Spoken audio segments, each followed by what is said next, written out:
Welcome to the Indian Ocean World podcast.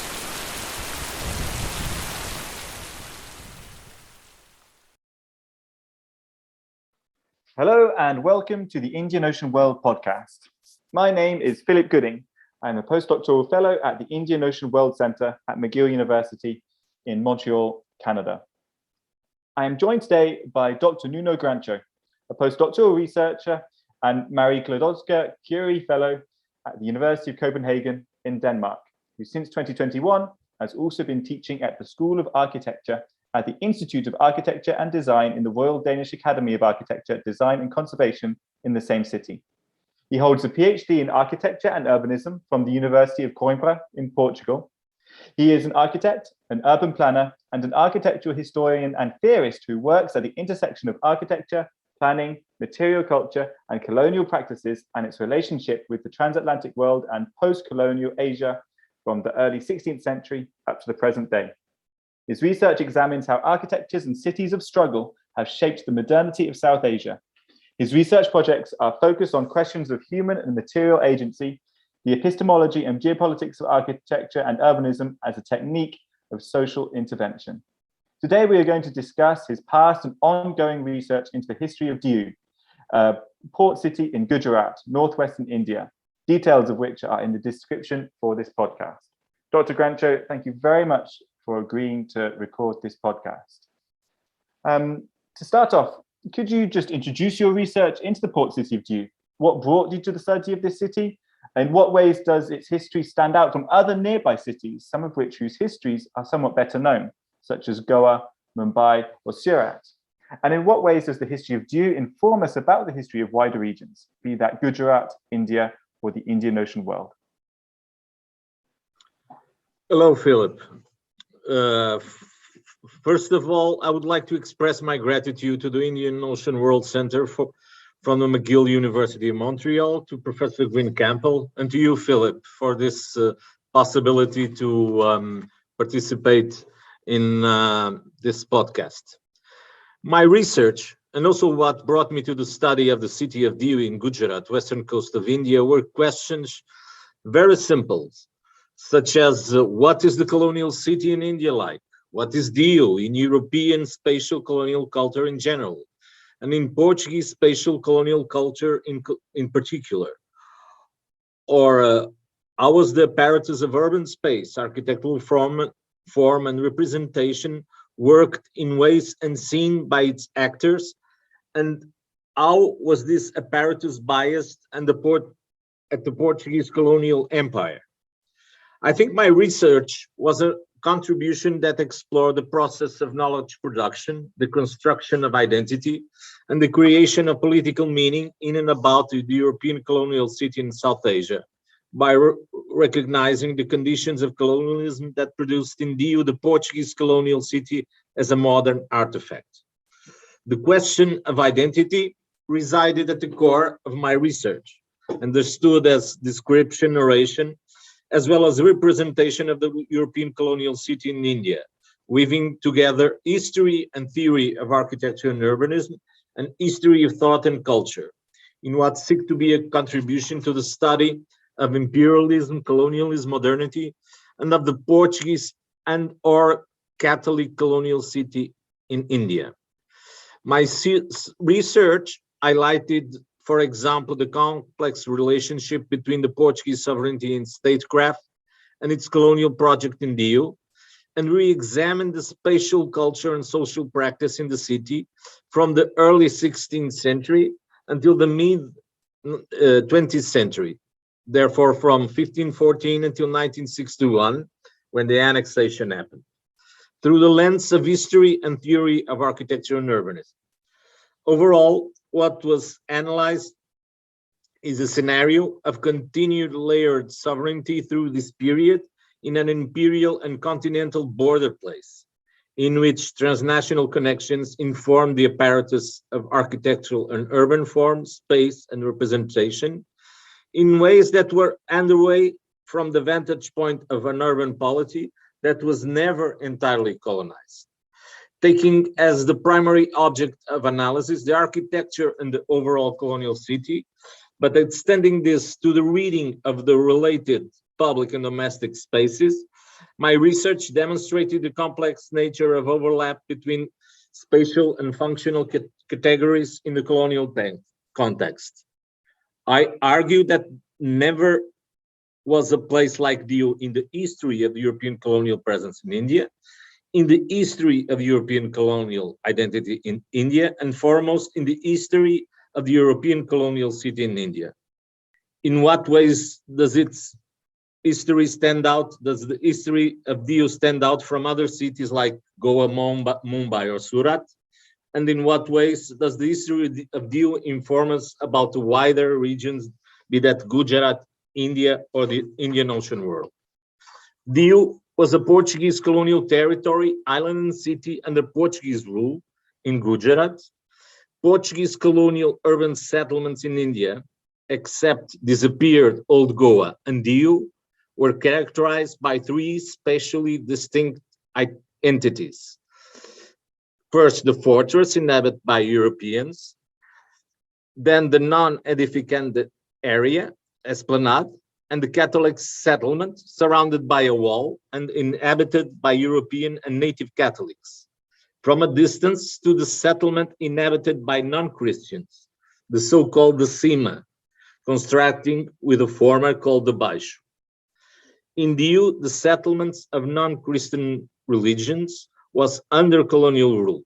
There was no boundary between the town and the embryo Catholic settlement. Thus, the inhabited and fortified perimeter not only corresponded to Christian villages, but also to non-Christian villages and to the fort. Other European settlements in India, English, Dutch, Danish, and French, of the 17th and 18th century, more than a century and a half after Portuguese settlements, showed spatial configuration characterized by the fortress, inhabited exclusively by Europeans, esplanade, white village, and native village. Unlike Portuguese towns, but similarly to Diu, sometimes there was a perimeter with fortress and wall protecting the whole city, as in Travancore or Pondicherry, and inhabited by Europeans and natives. In some English colonial urban settlements, as Calcutta and Bombay, a fortified perimeter did not exist, but only a fortress. Recent studies of the colonial city have challenged one of the most dominant themes of earlier studies, namely the ethnic, racial, social, and spatial divide between the indigenous and the European colonial settlement. So I think that was what my thesis brought to, or my research brought to historiography.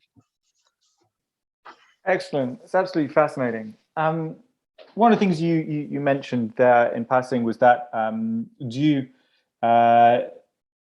is and remains an island city. And I think that's quite unusual for the region. It's somewhat unusual, at least. And I wondered in what ways has this characteristic affected its history? In your chapter in Port Cities of Gujarat, for example, you argue that Diu was physically and culturally located in a contact zone. And you kind of hinted at that in your answer to this question, the first question as well, by referring to it as a border place as well, which often kind of evokes this idea of contact zone too. And I just wonder, in what ways does Diu being on an island contribute to this idea of a contact zone or border place? And how do you interpret the meaning of contact zone in this context? Thank you, Philip. There was a scholar that wrote, contact is never pure, it's always about something. Contact zones, as I at least as I use the term, is a concept that was theorized and coined by the literature scholar Marie Pratt, and denotes spaces where cultural encounters and clashes take place, where power relations are negotiated, and where transculturation rather than assimilation may occur. Contact zones have also recently been employed in the field of architecture to reframe the historical architectural modernism as a cross-cultural, multi-authored, and poly-conceptual matter. A similar concept was coined by the humanities scholar and critical theorist Homi Bhabha, writing in the 90s, conceives the encounter of two social groups with different cultural traditions and potentials of power as a special kind of negotiation or translation that takes place in a third space of enunciation. A concept like third space is to begin to see thinking and writings are acts of translation. Deprived of occasional and territorialized concept of identity, the necessity to negotiate between the local and the translocal, the lived experience of the day-to-day life and the religious ideal, an imagined community within a global reach has been since inception a feature of the Portuguese presence in the EU. The place study was encompassed with an area of influence that includes the more modern Indian states of Gujarat, Maharashtra, and Rajasthan, allowing for inclusion of sites from the rivers Indus in southern Sindh, now in Pakistan. The rough contours, the EU's territorial focus, were delineated by the Kathiawar Peninsula of Gujarat, which abuts the Western Indian Ocean. This double movement was especially evident since the EU was one of the first contact zones between Europe and India and the border place between the Hindu and Muslim polities of South Asia.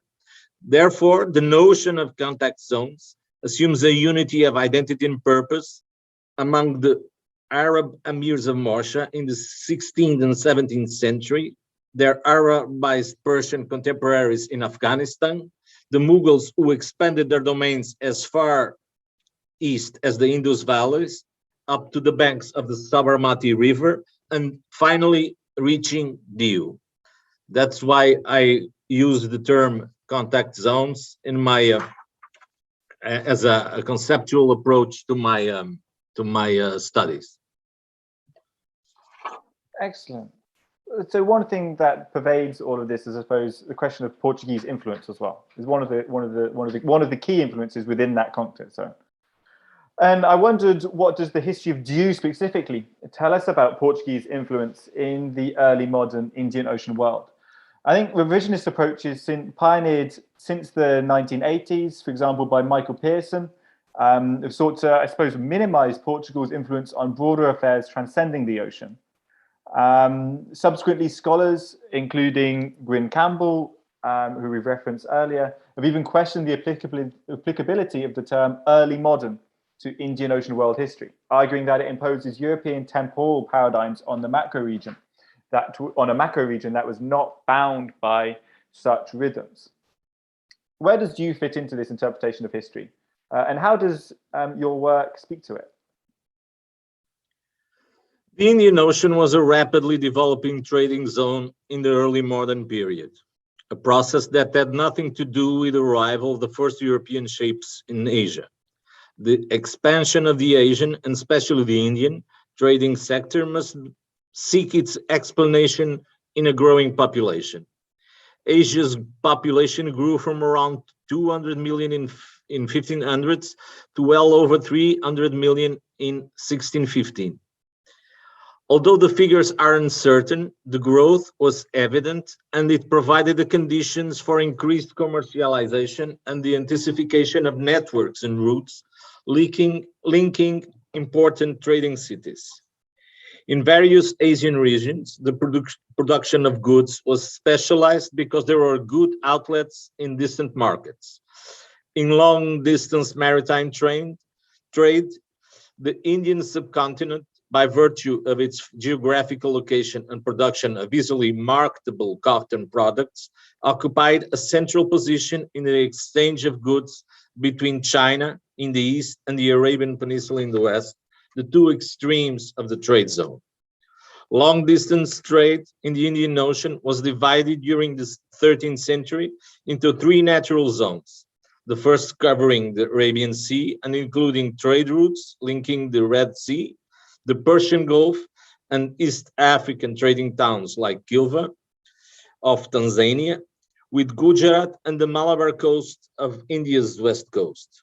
The chronological scope of the research about Dio stretches from the establishment in Dio of a Portuguese factory during the early 16th century until the annexation of Dio in the second half of the 20th century. Therefore, the complete Portuguese colonial presence in Dio. That was the scope of my research. Despite its focus on the longue durée, much of my research is concerned with periods of cultural shift and historical displacement, moments when the rise of powerful regional rules or the eastward expansion of ambitious rulers reconfigured the political landscape, providing increased opportunities for transregional mobility. Acting in concert across then 5 centuries, these distinctive subjects, differentiated not only by culture and ethnicity, but also by religious sectarian affiliations, affected the expansion of Portuguese colonial power in India. Conversely, the denizens of pre-modern Dio have been figured as the noble citizens of Indo-India, valiantly resisting the Muslim onslaught. The military conquests undertaken by the sultans of Delhi from their heartlands in central India, usually seen as the definitive Muslim conquest of India, with later expansion and mopping operations which emerged after the collapse of the Ghurid Sultanate in 2006. The times covered by my research have taken a stage in colonial and nationalist constructions of a past that has been cast as a perpetual opposition between Portuguese Catholics and their Gujarati counterparts, whether Muslim, Hindu, Jains, and Zoroastrians, a dyad that has structured and constrained the history of the city for almost 500 years. Within the master narratives of Dio historiography, my research proposed that the period from the 15th through the 19th century constituted a time for great creativity and rejuvenation in the building practices of Dio. There were manifold developments taking place in the realm of urbanism, but not less noteworthy were the profound changes occurred along a second concomitant trajectory, namely that or the reception of European architecture and iconographic forms by the communities of people claiming Dio as their own. The two strands were in many ways intertwined, and these interconnections were explored. Through my research, trace patterns of engagement between Catholics, Hindus, Muslims, Jains, and Zoroastrians over time, emphasize relations rather than essences, to borrow an evocative quest from the anthropologist James Clifford for roots rather than roots. Focusing on practices of circulation, displacement, and translation, it demonstrated the contingent and unstable nature of the colonial city of Dio. My approach is close in spirit to that of Clifford, who questions the dichotomy between absorption by other or resistance to the other. Now I quote it, which structures many accounts of cultural contact, posing a question that is central. And I quote, what if identity is conceived not as a boundary to be maintained, but as a nexus of relations and transactions, actively engaging a subject? The story or stories of interactions must be there, then be more complex and less linear. So thinking about this kind of contact zone some more then, one aspect of your research suggests that the Dio that the Portuguese encountered in the 16th century was not that dissimilar to Portugal at this time. There's a degree of cultural commonality, and this was, as you show, expressed in traditions demarcating urban space. And I suppose what I want to know is what the kind of the bigger, the macro implications of this. What does this tell us more broadly about European Indian Ocean world encounters, especially in the 16th century? how can we conceptualize understandings of early encounters between Europeans and maritime Asians through an appreciation of these cultural commonalities? European scholarship about Gujarat has focused primarily on architecture from the 14th through 16th century. Essentialist categories of European, Indo, and Muslim identity have been projected by this scholarship onto architectural and urban spatial cultures, so that in the representation of the past, Portuguese/Gujarati modes of architectural and urban spatial cultures are necessarily opposed. The last decades have in fact seen efforts to associate drawn and material evidence in order to develop paradigms for understanding the connections and influences between Western and non-Western architecture and urban spatial cultures that emerged from European presence in the Indian Ocean world.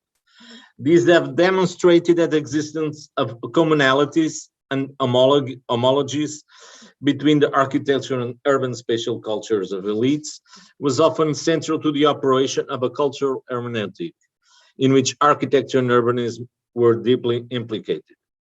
We should presuppose a universe in which people and things once had their proper places. Geographic displacement and the cultural complications arising from it are seen as defining characteristics of modernity, a condition in which people and things are increasingly out of space. By contrast, the material presented in my research suggests that people and things have been mixed up for a long time.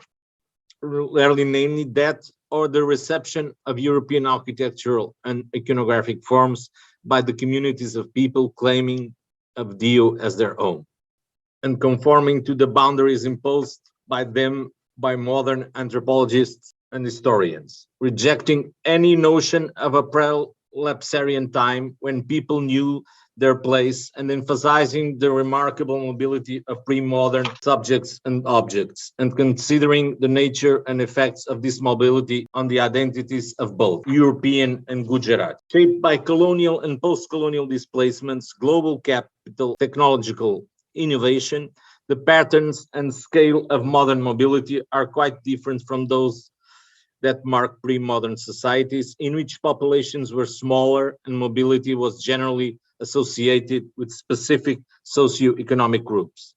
This double movement is especially evident in the regions that form the subject of my research, the border territories, and again, the contact zone between what are usually described as the Indo and Muslim polities of the Indian Ocean. The rough contours of this amorphous region are delineated in the west by the important Iranian province of Khorasan, in the east by the Ganges River, and in the north by the river Oxus, and in the south by the province of Sindh. It thus includes all the territories of modern states of Afghanistan and Pakistan, and parts of those now integrated in republics of Iran, Turkmenistan, and India. A very interesting thought by the architectural historian Paulo Varela Gomes argues that perceived commonalities between art and architectural tradition of East and West, confrontation or comparison of different conceptual apparatus and institutional settings, and the possibility of operating with global statical or stereographical concepts were not merely a topic of discursive tools, but something rooted in visual experience, and I quote, instinctive formal empathy. Wonderful. So one of the key things from your research is obviously architecture, and using architecture as a way of telling Jews' history. I just wondered if you could speak to the methodological implications here. You kind of mentioned already how it modifies, I suppose, older historical anthropological techniques. But I was wondering maybe you could elaborate here about the wider methodological implications. In what ways does analysis of architecture complement or challenge interpretations of, for example, written documents? And how do you access such materials? You cite several images in your work, but do archaeology and/or analysis of surviving buildings provide a possible further route to explore this methodology further? You ask me if archaeology provides a possible further route to explore my research methodology? Well, I think if we could make archaeological research in the island of Dio, after so many historical events, after being a place where Portuguese or European culture was present and for such a long time, and after the clash of the between Europeans and Indians in the Battle of Dio, that is considered one of the fifth most important battles of naval history. A lot of material is hidden below the soil of the island. So I think it would be essential if we could assess that material and make research with archaeological tools, whether to compare to iconographical and cartographical tools, and also to compare with the written sources, whether descriptions from travelers until drawings made at a long distance. You asked me if archaeology and or analysis of surviving buildings provides a possible further route to explore this methodology. Yes, but many of them have been destroyed. So in Dio, I think nowadays the danger of losing built heritage is very strong. The first time I was there was around 2000, so 22 years ago. And in my opinion, Dio changed more in the last 10 years than in the previous 40 from the last time I was there. So from 1961 until 2014, the Gujarati urban settlement was many houses were destroyed and a lot of built heritage totally disappeared. What I think will happen, but this is not only a problem of Dio, but in general, is that the military architecture, the fortress, will remain there because it's a very strong presence in the urban landscape. The main churches will also survive with lots of changes, but the urban fabric from the original Gujarati urban settlement is being destroyed as we speak, and the biggest part of civil buildings will disappear in a few years. Just as a follow-up to that, are there any efforts to preserve? And you sound quite skeptical that they could succeed, but are there efforts to conserve? And yes. I think there is some kind of vernacular culture of building and way of building that could be preserved, not only in Dio, but also in Gujarat in particular. But the pressure of tourism is very strong, and people change their lives and destroy just in the same lot, in the same parcel, they just tear down everything and build from scratch with concrete and new technologies. Of course, the life of today is totally different, but sometimes with the proper support of the local government and the national government, maybe the balance between what is heritage and what is vernacular could be made with contemporary building techniques. But it's difficult to create that balance. I think that, as I said, the main churches and the fortress will remain as living heritage, but the rest is complicated. This doesn't happen not only in DU, but in India in general. Okay, so it's a very changeable situation right now. Yes. In that case, let's change speeds with the questions. We discussed you and your published research so far. What are you working on now? What can we expect to see from your outputs and your research moving forwards? From now on, I'm studying historical notions of privacy in Portuguese, in former Danish European settlements in India, Tranquebar and Serampore, and how to relate them with the metropolitan culture.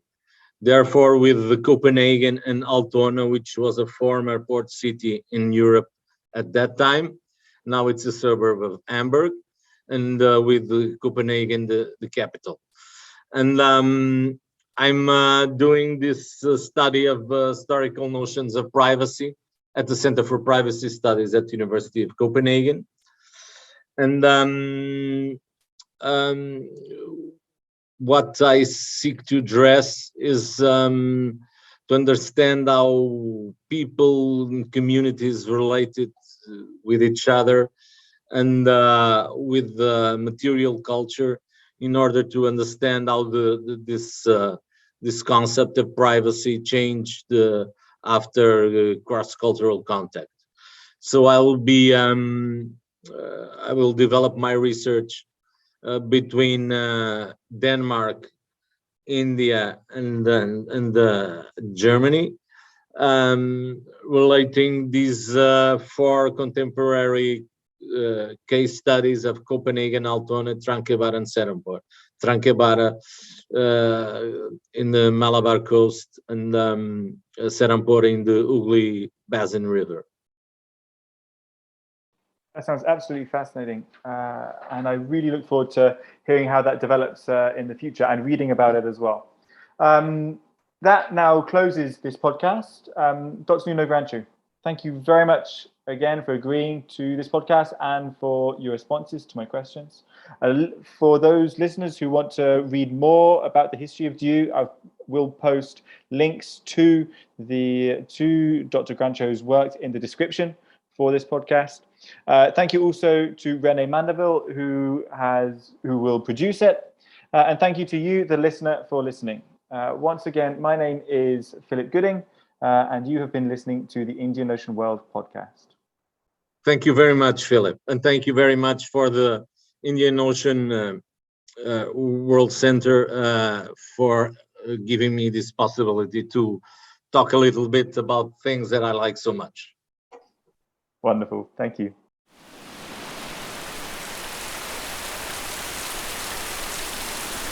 The Indian Ocean World podcast would like to acknowledge the generous support of the Social Sciences and Humanities Research Council of Canada.